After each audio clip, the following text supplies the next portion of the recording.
Bien, bueno, hoy me invitaron para platicarles acerca de los suelos y la resiliencia, poniendo como ejemplo un sistema que es la milpa de Yucatán, que se maneja a través del sistema de rosa, tumba y quema. Quizás para ustedes no es familiar este sistema, pero bueno, a lo mejor sí son un poco conscientes del problema del fuego en la agricultura, en las diferentes modalidades que existen en el país. Para empezar vamos a hablar de quemas. Las quemas agrícolas, como ustedes saben, la quema es una práctica que está muy bien distribuida entre todos los tipos de sistemas agrícolas que hay en el mundo. De alguna u otra manera se utiliza, al menos donde se utiliza menos es para quemar los residuos agrícolas, limpiar el terreno antes o después de haber terminado la siembra. Pero el problema de ello es que producen muchos gases, ¿no? 40% del dióxido de carbono, 32% del monóxido de carbono y 20% de las partículas suspendidas, y todavía más, 50% de todos los hidrocarburos aromáticos policíclicos, que son derivados de la quema de combustibles fósiles, que no se queman bien, entonces se van como partículas suspendidas a la atmósfera. Y esa es la preocupación de la sociedad, de la comunidad científica, de todos aquellos que ahora están estudiando también el cambio climático, de que las quemas pues no son algo benéfico para el medio ambiente. Aquí tenemos una tabla que nos muestra las áreas incineradas a nivel mundial. Estamos hablando del orden de 7.5 por 10 a la 5 y 8.20 por 10 a la 6 kilómetros cuadrados que se queman cada año a nivel mundial. Y de ahí pues lo dividen en biomasa seca consumida, y luego el dióxido de carbono que se libera, el monóxido de carbono que se libera, el óxido nitrógeno que se libera, el metano que se libera. Entonces, esto solamente es por concepto de quemas. O sea, no estamos poniendo aquí en la ecuación todavía la parte pecuaria, que es otro tema que también está a discusión, ¿no? De tal manera que vean todas las fuentes. La principal fuente de gases debido a las quemas agrícolas pues es CO2, pero también hay otras cosas más, ¿no? Esto representa aproximadamente el CO2 que se emite a la atmósfera por las quemas agrícolas, representa más o menos el 4% de todas las emisiones. Entonces, ustedes dirán, bueno, realmente no es tanto si lo comparamos con, por ejemplo, la quema de combustibles fósiles que tienen que ver con el transporte, con la industria, ¿no? Y con toda la parte de los sectores residenciales, comerciales y demás. Sin embargo, sí es importante, porque esto está pues bastante disperso en todo el mundo. La agricultura se practica en prácticamente todos los rincones del mundo, entonces sí hay que considerarlo, ¿no? Bien, ahora voy a hablar un poco de la rosa, tumba y quema. La rosa, tumba y quema es un sistema milenario, es un sistema que ha pasado de generación a generación, sobre todo en los trópicos de todo el mundo. En las partes tropicales es donde las condiciones permiten realizar este tipo de agricultura. También se le conoce como slash and burn agriculture o shifting cultivation, agricultura itinerante, también es otro nombre que tiene, y se practica en muchas partes del mundo, en toda la parte de América Central, toda Mesoamérica, donde estuvieron los mayas, en algunas partes de Asia y en algunas partes de África. Este es el panorama de la rosa, tumba y quema en 1980. Un estudio publicado recientemente nos dice que en 1980 todas estas áreas que están pintadas de color oscuro son áreas donde se ha registrado, o se tenía registrado que se practicaba la rosa, tumba y quema. Este mismo estudio comparó con datos de 2010, y entonces aquí nos dice, bueno, lo que ahora está en color es lo que está registrado donde se practica la rosa, tumba y quema. Lo que está en gris es donde se había documentado las zonas tropicales, y entonces hay una diferencia. Hay una diferencia que va decreciendo la rosa, tumba y quema, y finalmente aquí nos dice lo que existe actualmente, ¿no? Y hay unas partes en donde había rosa, tumba y quema que ya no hay, que son las que cambiaron que ahora están en color azul, y hay unas que no había y que ahora hay, son nuevas, ¿no? Que son las que están en color rojo. De tal manera que pues esto está variando, ¿no? En algunos lugares está desapareciendo, en otros lugares está incrementándose, pero a nivel, digamos, general está disminuyendo, ¿no? La rosa, tumba y quema a nivel mundial. La predicción es ¿no? Que debido a todas las presiones que hay sobre la tierra, ahorita vamos a platicar bien de qué se trata la rosa tumba y quema, las presiones ambientalistas y demás, la predicción es que para el año 2090 prácticamente ya no estemos realizando rosa tumba y quema en el mundo, lo cual desde mi perspectiva es un poco difícil, y con el caso de la rosa tumba y quema en Yucatán les voy a explicar por qué. Bien, entonces la rosa tumba y quema, les decía yo, es un sistema milenario. En Yucatán está asociado a la producción de maíz en el sistema conocido como milpa. Tiene más de 10.000 años de antigüedad. Los mayas lo practicaban desde hace más de 10.000 años y en la actualidad se sigue practicando todavía por mucha gente. En Yucatán tenemos 700.000 hectáreas de frontera agrícola, de las cuales todavía 100.000 se manejan bajo este sistema cada año. Y el resto de los sistemas agrícolas en algún momento comenzó con una rosa tumba y quema, ¿okay? Entonces, todavía es muy importante el sistema. Esta es la milpa, aquí está el maíz, por aquí está el frijol y por aquí está la calabaza, pero vamos a ver más adelante que la milpa no solamente es esto, sino que la milpa es todo un sistema integral de manejo de la selva.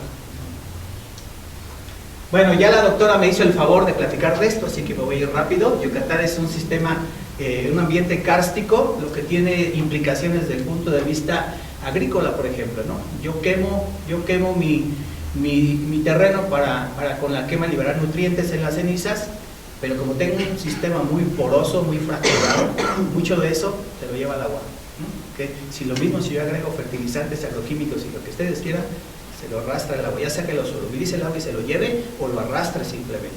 Entonces todo eso tiende a irse hacia el acuífero.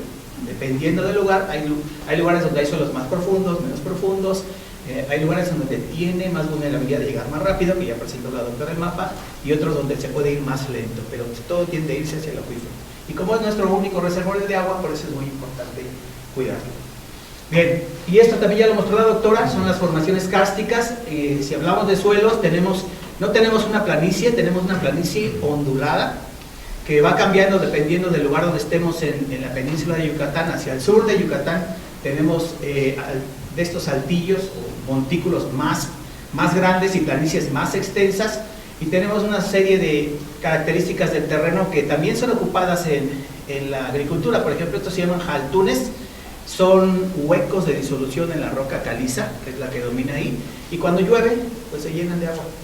Entonces, los antiguos mayas, cuando andaban haciendo la rosa tumba y quema allá en el monte, ocupaban esos sitios para proveerse de agua. Y los mayas recientes ocupan esos reservorios de agua para preparar sus agroquímicos.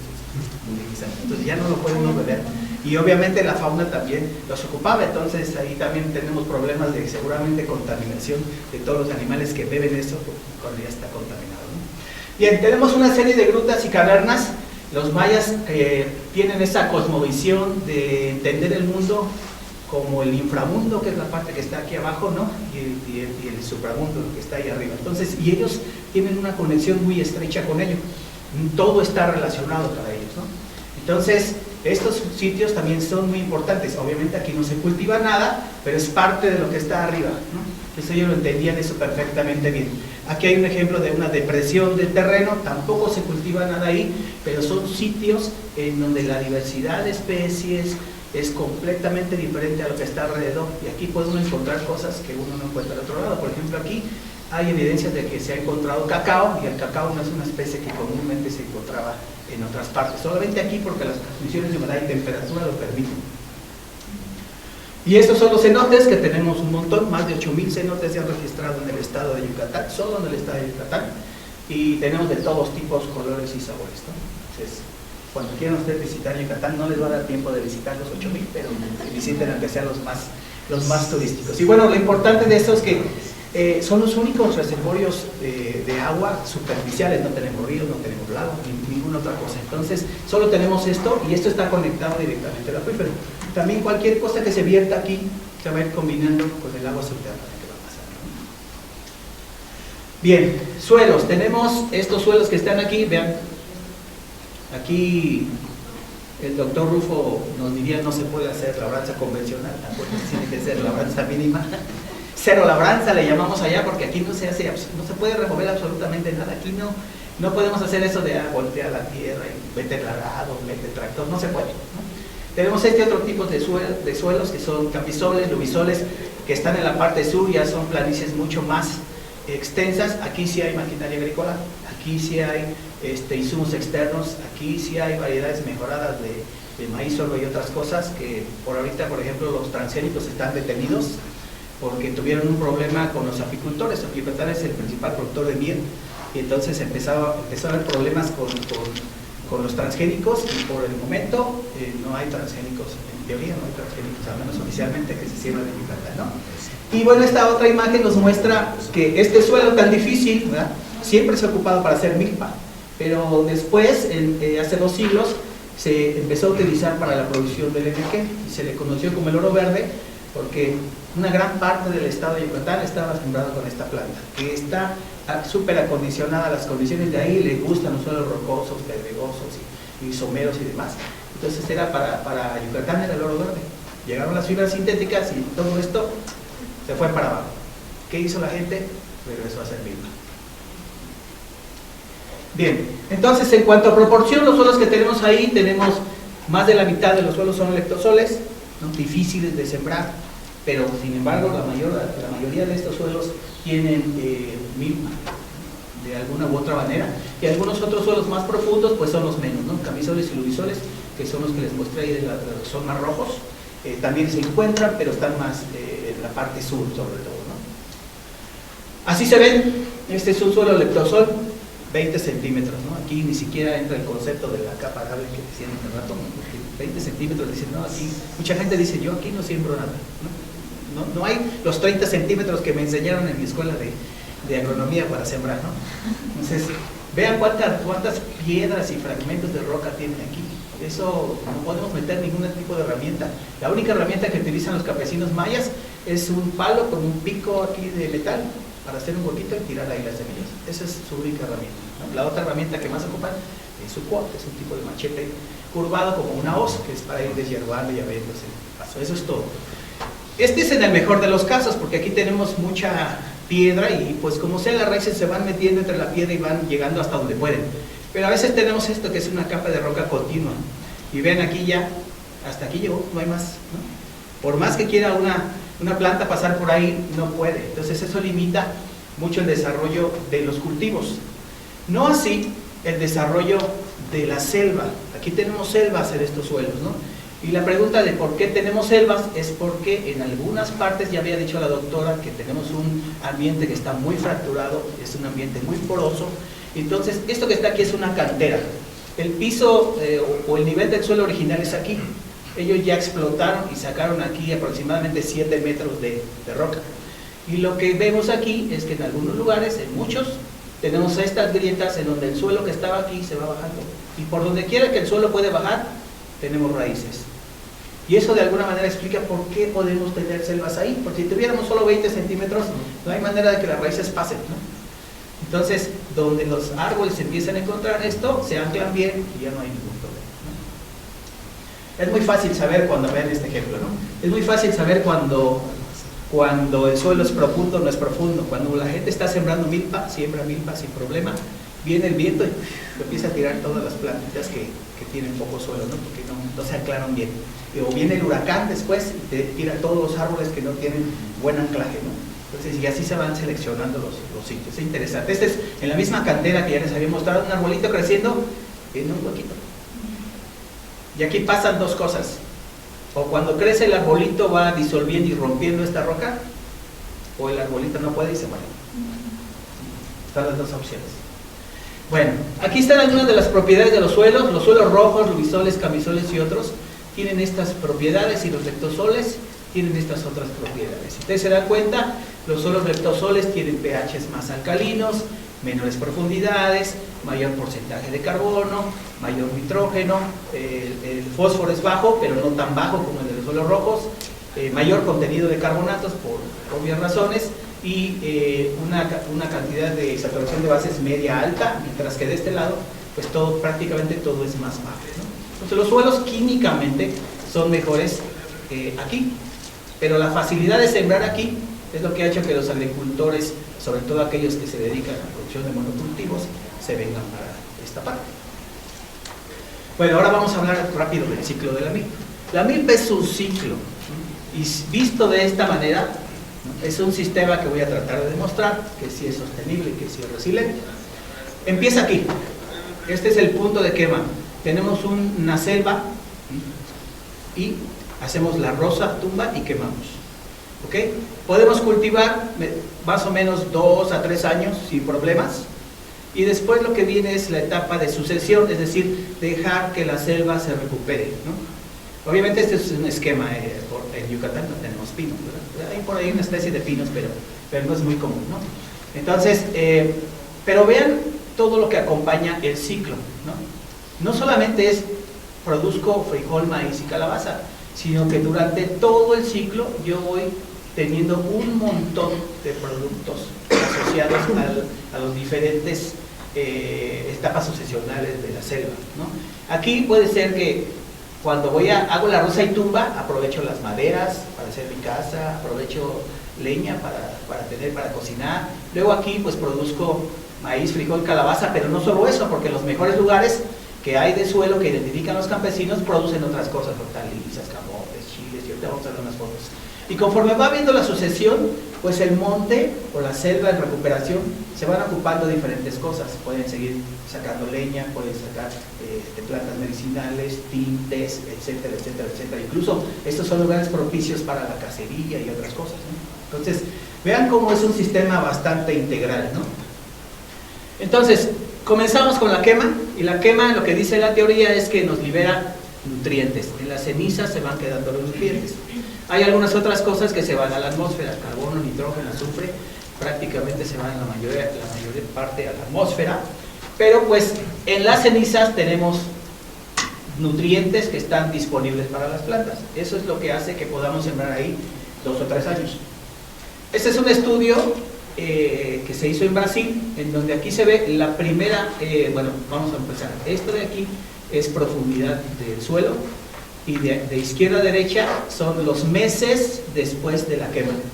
Solamente la primera columna indica antes de la quema, las condiciones del suelo cuando todavía había selva, y después aquí la segunda columna es después de la quema, y después de ahí, después de la quema, 1 mes, 2 meses, 3 meses, etc.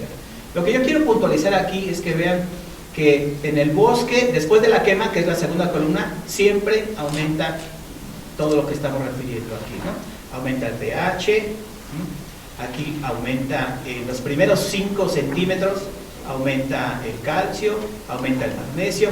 Cuando ya vamos más a lo profundo ya no hay diferencias.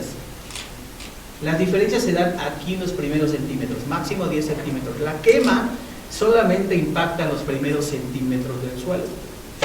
De tal manera que si ustedes se enterraran a 50 centímetros y después pasa el fuego ahí, no les va a pasar absolutamente nada. De hecho, muchos animales se salvan de la quema porque se quedan en sus madrigueras, que están a 40, 50 centímetros de profundidad, y salen después de la quema como si nada, ¿no? ¿Okay? Entonces, esto es lo que impacta el suelo, la quema, solamente los primeros 5 o 10 centímetros. Bien, después de eso sembramos 3 años, la gente le llama milpa de primer año a la primera vez que siembra, y luego le llama milpa caña a los subsecuentes, que normalmente son 2, ¿no? Entonces, obviamente entre año y año vuelven a quemar para limpiar los residuos, y en el tercer año normalmente abandonan. ¿Por qué abandonan? En este estudio del doctor Juanalo, él hizo el análisis del rendimiento. El rendimiento del maíz en 1 hectárea en el primer año de siembra de la milpa son 839 kilogramos y baja a 625, y en el tercer año todavía es menos. Muchos campesinos solamente siembran 2 años. Esto comparado con el promedio de maíz de temporal en México, que es 3.2 toneladas, pues es prácticamente nada. Bien, entonces tenemos todas estas cosas que ya les platiqué: alta peligrosidad, poca profundidad, etcétera. Y la pregunta es si hay alternativas. Por ahí se estuvo trabajando este sistema que es la rosa tumba y pica, que donde se hace rosa tumba normal, pero ya no se quema, sino que se deja la capa de material vegetal ahí para que se empiece a descomponer. ¿Okay? Y con eso ellos obtuvieron 3 toneladas por hectárea. Sin embargo, este sistema implica también la agregación de fertilizantes químicos. Empezaron a usarse también pesticidas. Entonces, ahí es donde uno empieza a decir, bueno, ¿qué es peor? ¿Quemar o agregar pesticidas y agroquímicos, ¿no? Bien, todas estas son las bondades de la rosa tumba y pica, ¿no? Que son los que está promoviendo la gente que hace. De hecho, la rosa tumba y pica prácticamente ya desapareció. Y desapareció por lo siguiente: este sistema milpa maya, campesino, tradicional, está muy arraigado, es una cosa más cultural. Todo este conocimiento que está aquí, de suelo, de las etapas sucesionales, de las maderas, de las especies vegetales, animales, de todas las ceremonias que se hacen para pedir permiso para sembrar, para dar gracias por la cosecha, etcétera, etcétera, el uso del calendario solar, todo eso es un bagaje de conocimiento transmitido de generación en generación, que la gente lo entiende así, lo usa así, y para ellos eso es lo normal. Entonces, tratar de cambiar todo esto y de repente decirle, ahora vamos a meter una variedad mejorada con químicos y demás, cuesta trabajo, y eso es lo que ha propiciado que la rosa tumba y pica y otros sistemas que no llevan quema no se hayan podido consolidar, ¿no? Ha habido cambios, por supuesto. En estas últimas décadas ha habido muchos cambios en cómo se hacía la milpa tradicional y cómo se hace ahora. Por ejemplo, la itinerancia, que es el movimiento, sembraban aquí, quemaban aquí, luego se iban lejos y esperaban que aquí 30 años se volviera a recuperar. Eso ya cambió. ¿Por qué? Porque empezaron los ejidos empezaron a repartir. Entonces ahora yo, productor, tengo mis 3 hectáreas y de ahí no me puedo salir. Entonces tengo que volver a quemar y sembrar en el mismo lugar. Entonces eso acorta el tiempo de barbecho. Las especies, que antes eran todas locales, pues ahora hay también ya especies mejoradas, ¿no? La diversidad, que antes era muy alta, pues ya bajó. Hay algunos que ya nomás siembran el puro maíz, por ejemplo. El terreno, había selección de espacios para especies específicas dentro del terreno donde se hacía la milpa, y ahora prácticamente ya es lo mismo en todo el terreno, ¿no? Control de arbences se hacía manual, ahora ya el gobierno les regala sus bonitos pesticidas, ¿no?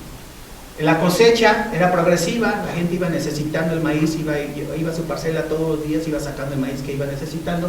Ahora hay que cosecharlo pronto porque si no alguien llega y se lo lleva, ¿no? El barbecho era de 30 años o más, permitía la recuperación de la selva, del ecosistema. Ahora es de 15 o menos, ¿no? Y vean, esto es lo que siembran en una milpa, además de maíz, frijol y calabaza. Esto es macal, jícama, melón, sandía, camote. Este productor nos mostró un cultivo de chile local, una variedad local, en la cima de un montículo, ¿no? Y solamente decía que ahí se podía dar, que cuando lo encontraron en su milpa, ahí sembraba chile, si no, no sembraba. Elaboración de carbón es otra cosa que se puede hacer después de una rosa tumba y quema. Sandías con enequenes y otras cosas más. Hortalizas también se suelen sembrar ahí. Y bueno, y luego está la sucesión. Tenemos al inicio, después de que se termina la cosecha del último ciclo, pues empiezan a dominar las arbences cuando se abandona. Después empiezan los arbustos, los árboles jóvenes, hasta llegar otra vez a la selva madura, ¿no? Y durante todo ese proceso, pues ya les dije que encuentran muchos más satisfactores, no lo abandonan así como tal, ¿no?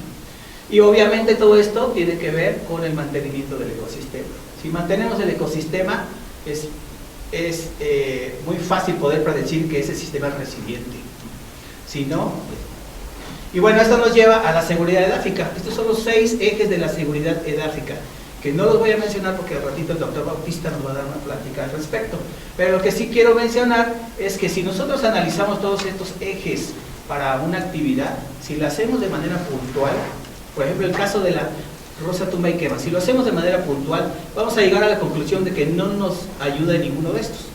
Pero si analizamos todo el sistema de inicio a fin, analizamos el sistema en toda su extensión temporal, ¿no? y espacial, entonces la conclusión va a ser diferente.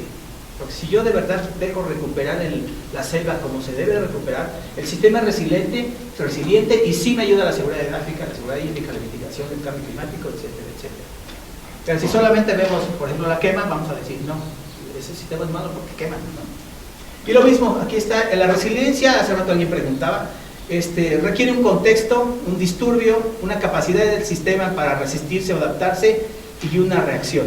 Y las posibilidades después de este punto es: evoluciona el sistema a un estado diferente, mejora, empeora o regresa a su estado anterior. La resiliencia es esto, regresa a su estado anterior. Y en ese contexto la milpa, como era hecha por los antiguos mayas, siempre regresaba a su estado anterior.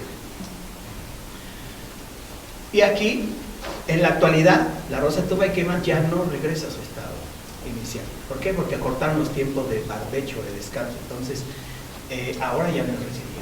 Y luego las propiedades del suelo, que no las voy a mencionar todas, pero nada más, ¿qué pasa durante los diferentes momentos? Estamos aquí, propiedades físicas, antes de la quema, ya hicieron la rosa y tumba, y vean todos los impactos negativos que se dan en textura, estructura, humedad y temperatura, y solamente por aquí hay un poquito de efecto positivo, porque hay un bunch de vegetación que se incorpora.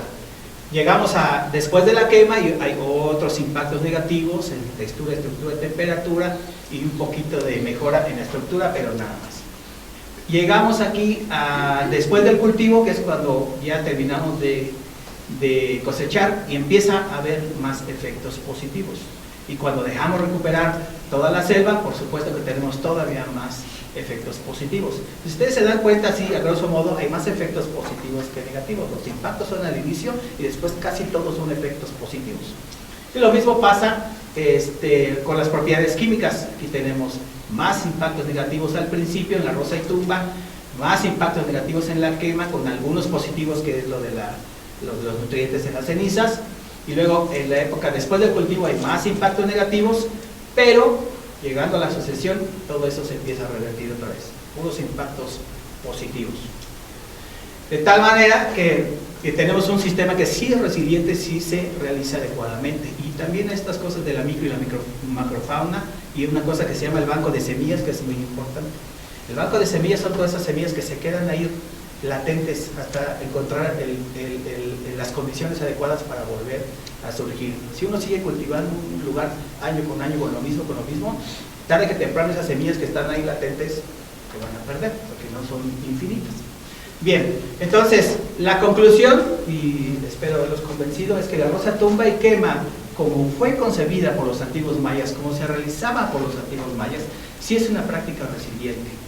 Sí tiene impactos, pero todas las actividades humanas tienen impactos sobre los ecosistemas.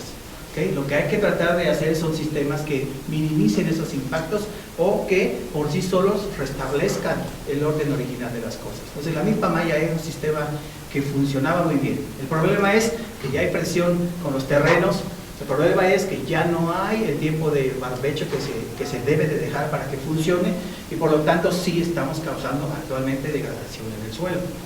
Y lo otro es que tampoco lo podemos nada más prohibir de la noche a la mañana. Está comprobado que tenemos que entrar por la parte de la cultura, porque algo que está tan arraigado culturalmente va a ser muy difícil de quitarlo. Tenemos que convencer desde este punto cultural a la gente para que ellos adopten algo nuevo. No nada más es, como por ejemplo decir una ley, mañana se terminan las quemas y listo, no va a funcionar así. Muchas gracias.